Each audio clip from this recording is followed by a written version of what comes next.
Né le 5 juin 1901 à Verrières-le-Buisson en Île-de-France, Honoré d'Estienne-d'Orves est au début de la guerre capitaine de corvette.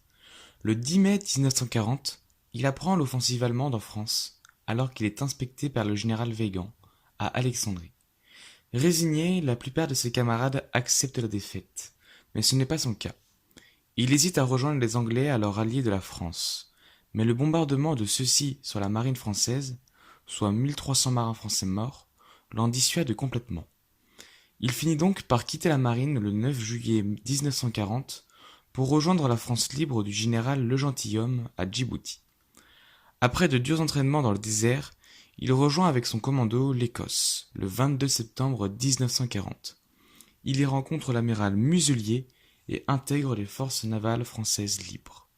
Finalement, il est assigné à la tête des services de renseignement pour récolter des informations en France. C'est alors que le 21 décembre 1940, le réseau Nemrod est créé. Honoré d'Estienne-d'Orves rejoint la France après avoir formé son équipe de résistants. On y retrouve notamment Yann Dournik, Alfred Geisler, Maurice Barlier. Ils sont en tout 34 personnes rattachées directement au réseau.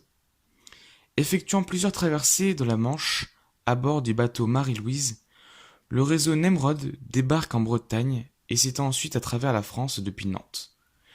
Le réseau possède des agents jusqu'à Vichy. Durant le mois de janvier, Honoré d'Estienne-d'Orves voyage partout en France. Il cherche à entrer en contact avec ceux qui refusent la défaite. Il veut unifier la résistance en France.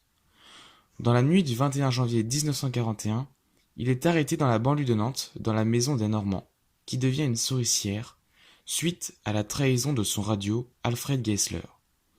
Celui-ci continue ses manœuvres d'intoxication auprès de Londres.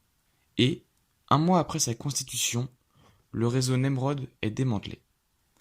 En prison, Honoré d'Estienne-d'Orves reçoit la visite du célèbre abbé Franz Storck, qui l'aide dans ses derniers instants en lui offrant de la lecture et en discutant.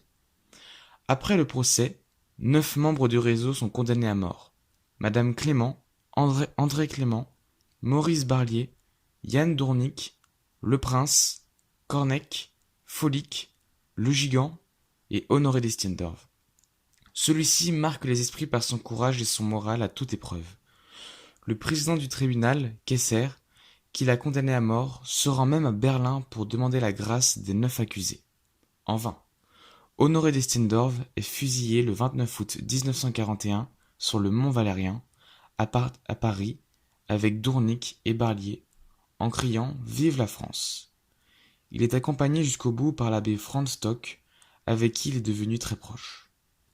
Le nom d'Honoré d'Estienne-d'Orves devient un symbole de la résistance, lui qui fut l'un des premiers à refuser la défaite de 1940 et à organiser un réseau de résistants à travers toute la France.